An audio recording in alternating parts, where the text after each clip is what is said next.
At Vevo, most of you all know that we're obviously known for our music videos. We're the world's leading music video platform with 275,000 music videos on the site, which mass a whopping 25 billion streams every month. People love music videos. But beyond that, we also do a lot of other things. We work with a huge array of artists, and we focus a lot on original content. We feel this is a way that we can really bring value to artists, to labels, to the partners that we work with. But I've noticed in my time at Vevo, which has been 5 years, a word that comes up again and again and again is live. And actually, as the world changes around us culturally, socially, technologically, that word has many different meanings. Obviously, originally when you say live, a lot of people will think instantly about live music, whether that's live music in the room or whether it's live music that you're filming and then putting out for content to be watched as VOD. But then in recent kind of times, we get more into a world of live streaming as well, which is still thought of as live. If you think about Instagram Live or Facebook Live, that's the natural association there. But what live does have is a real cut through with audiences. And I think one of the things that I wanted to kind of talk about in this session was really how to make the most of each of those different meanings of live, whether you're an artist, whether you're an audience, or whether you're somebody who's looking to create content or opportunities and experiences that are based around the idea of the word live.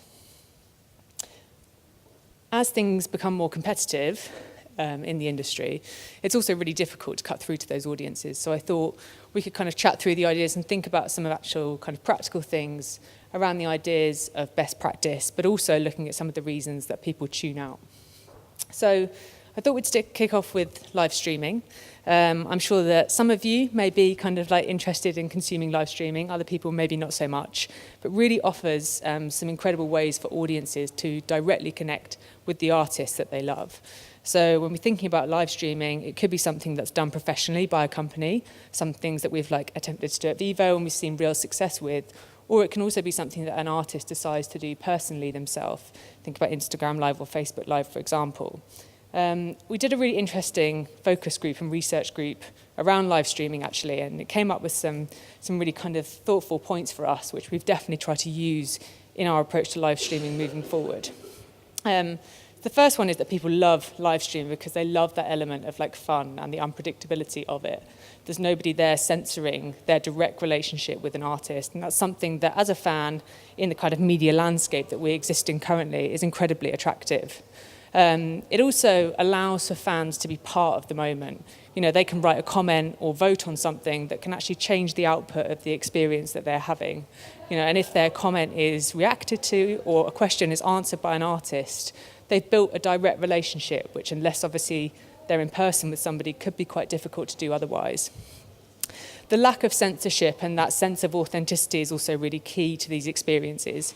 And we've seen that audiences prefer that very intimate kind of connection with an artist, and they do something that's very, very produced, and something where that authenticity potentially could be lost. The other element, obviously, is around exclusivity. If you're an artist and you want to release something for the first time, having a live moment around it, which you can create digitally, is something that becomes very exciting for fan bases. If you can be one of the few people that's there watching a music video as it's dropped for the first time, or listening to a new single or tracks from an album, there's that kind of sense of, I'm going to use the word FOMO, and I hate myself for it, but FOMO. And people want to be there. They want to have shared those moments, and also to be able to share them with a community of like-minded individuals. And obviously you still get that sense of community around VOD content. You have people commenting, sharing, liking, but it's instant and it feels very pure with live streaming. Fans can message of the moment and they can talk to each other about something that's happening right then and there. And it's something that for a lot of people is considered for the really dedicated fan base, the people that would stay up to midnight to watch a video drop, or the people that really go above and beyond to come together digitally at a time to consume a product. The things that make people tune out were actually very simple things, and I think things that sometimes as a larger organisation you can overlook. So the first is really around the inability to understand a concept. If you say live, like at the beginning of this session, it could mean many of those things.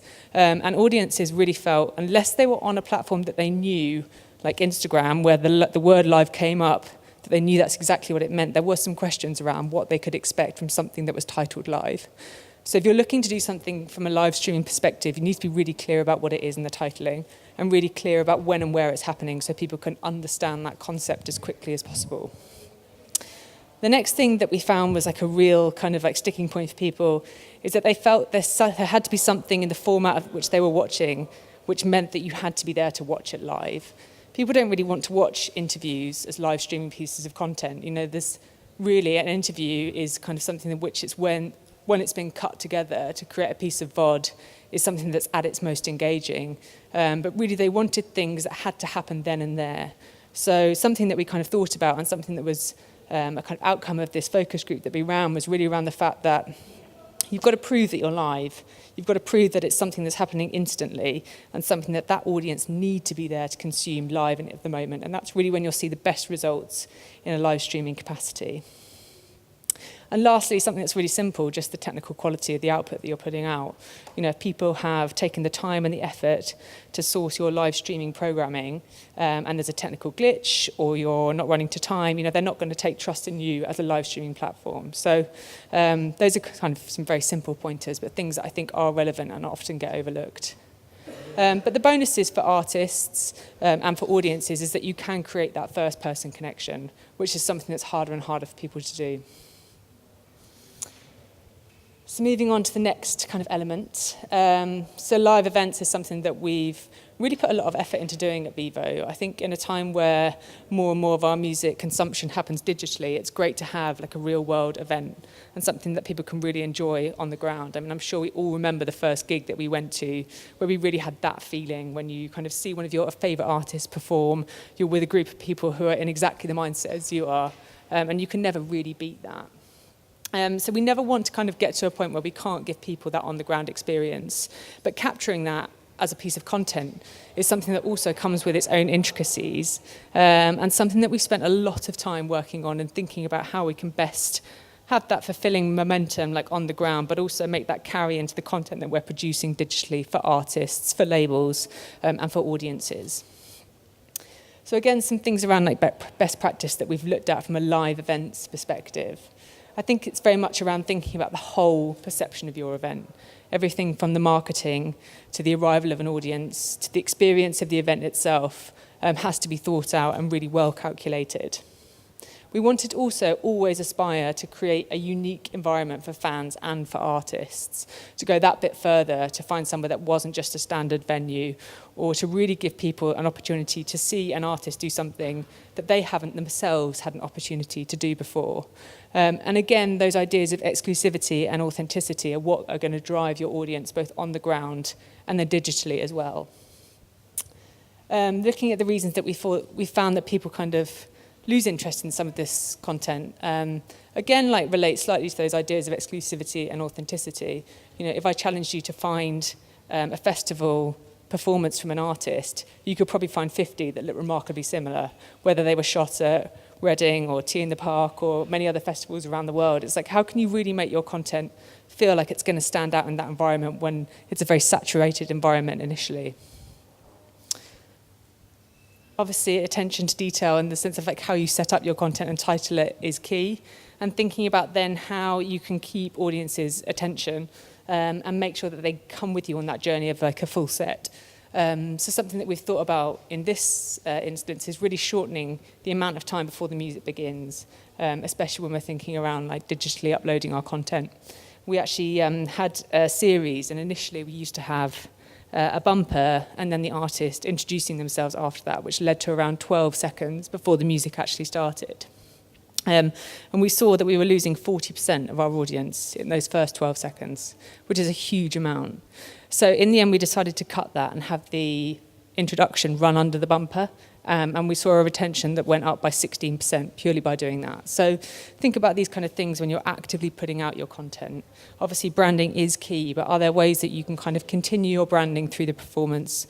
Or, you know, what else can you do to really own your content outside of just having chunky bumpers and intros at the start? So again, the other thing from a coverage perspective, you know, it's like how can you really capture the atmosphere of an event as well as making sure that technically it's really on point. And I think that, again, comes from using the right directors, really getting a feel for the look and space of your room, and trying to challenge the norms around live performance content. It's something that we actively try to do, and to film the audience almost as much as we film the artists themselves. You know, a gig is really about an experience. It's not just generally about an artist, it's about watching people react to them and enjoy the experience as much as the artist is themselves. So the last usage of the word live is really around live performance content. And this is something that we do a huge amount of at Vevo. We have a strand called Discover, which we've been running for over 5 years now. We've worked with hundreds of artists on this strand, and it's something that we try to support emerging artists at the very first stages of their career. And thinking about live performance in this sense, obviously this is a pre-recorded piece of content which we're putting out under a live title. But really, again, thinking about this, we want to make sure that people feel that it's live. You know, audiences are very savvy and they're not hugely trusting of brands. So when you say that something is live, it genuinely does have to be.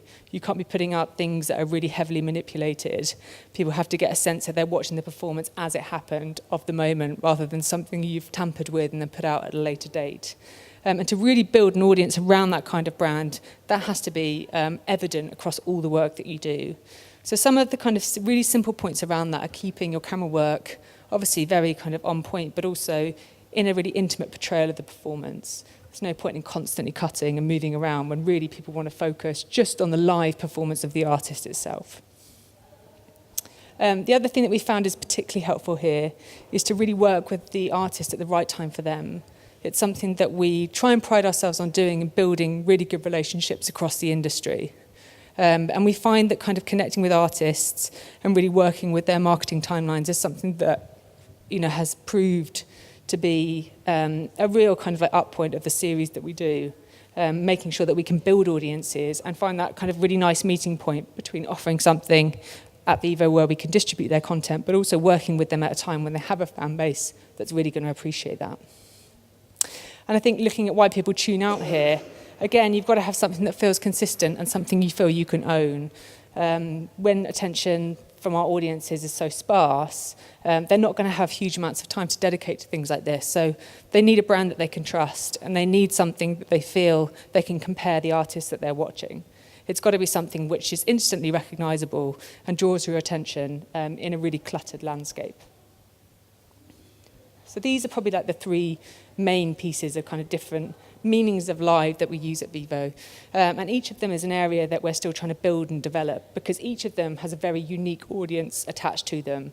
And I think as a brand that's trying to work with artists, with labels, with audiences, brands and clients, you know, it's key that we can have a genuine and credible and authentic way to reach those different audiences at different times.